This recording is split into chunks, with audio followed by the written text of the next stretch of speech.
Comment remplacer un thermostat sur une voiture sans permis? Donc là on est sur une Exam moteur Kubota, donc on va vous montrer ça.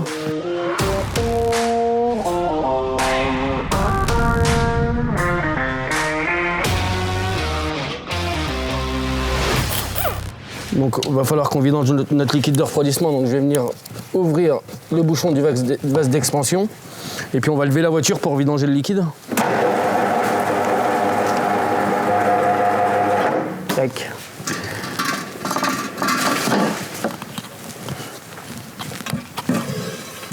Hop.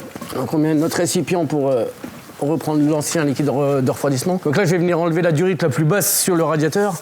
Donc là je vais venir enlever mon collier sur la durite inférieure du radiateur.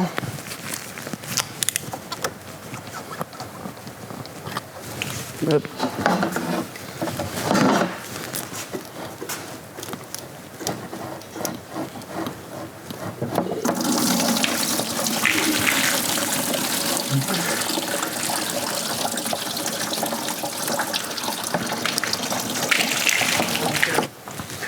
Donc voilà, maintenant qu'on a vidangé notre liquide de refroidissement, on va pouvoir remettre tout de suite notre durite, comme ça c'est fait.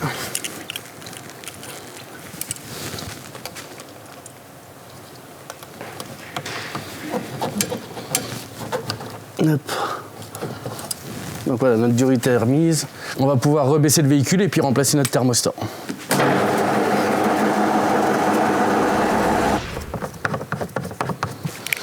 Donc notre thermostat sur le moteur Kubota se situe sur la partie gauche de la culasse. Petit conseil, vu qu'on a notre faisceau électrique qui est vissé sur le thermostat, on va toucher au faisceau électrique, donc je vous conseille de débrancher la masse sur la batterie. Au moins vous risquez pas de problème et pas d'autres pannes par la suite à cause du faisceau. Donc vous pouvez débrancher la masse, toujours débrancher la masse sur le véhicule. Hein, tant que la masse est débranchée, vous risquez plus rien.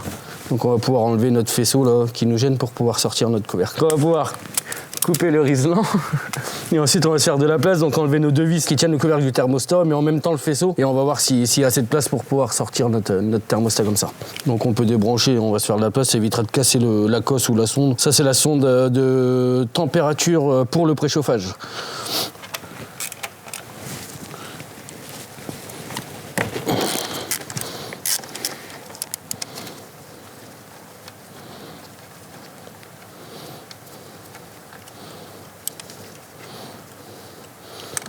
Voilà, donc ça c'est la masse du véhicule. Je vous ai dit de débrancher la batterie parce qu'on ne sait jamais ce qui peut arriver. Si vous venez toucher le plus de l'alternateur, ça peut faire un arc et cramer l'alternateur ou faire sauter les fusibles sur le véhicule. Donc autant débrancher la masse de la batterie, comme ça vous risquez plus rien. On enlève notre seconde vis.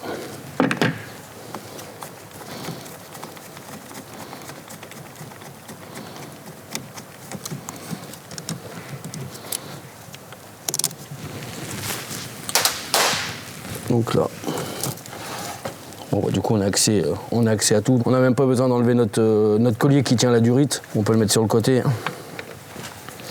Et ensuite, on a accès à notre thermostat. Donc voilà le thermostat. On va pouvoir le remplacer pour en remettre un neuf. Donc on a notre neuf qui est là. Hop. Et on va nettoyer notre plan de joint.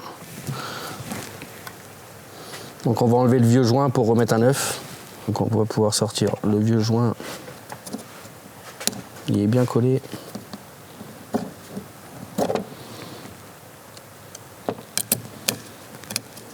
Hop. On va pouvoir dégraisser un petit peu.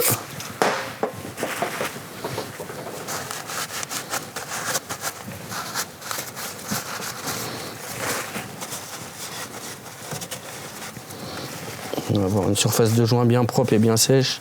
Donc on va pouvoir mettre notre thermostat. Attention à ce qu'il soit bien mis dans son emplacement, il a une petite encoche. Donc là on est sur thermostat diamètre 44. Sur les anciens Kubota, il y a deux diamètres, il y a 38 ou 44 en fonction de l'année du véhicule. Donc à bien vérifier avant de commander ou avec le numéro de série, voir quel est le diamètre de votre thermostat. Donc ensuite on va remettre notre joint neuf. Tac.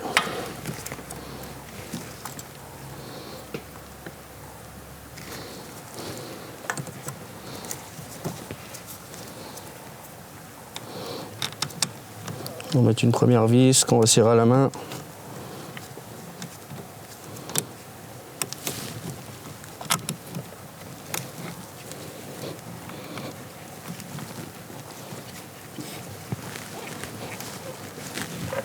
Et la deuxième vis, pareil.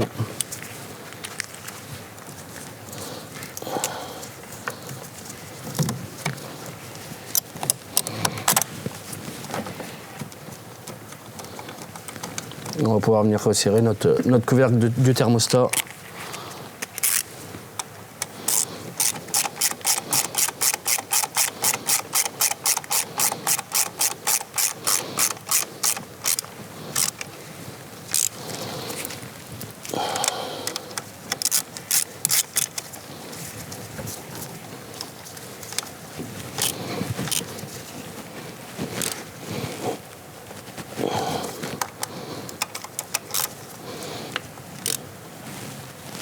Hop.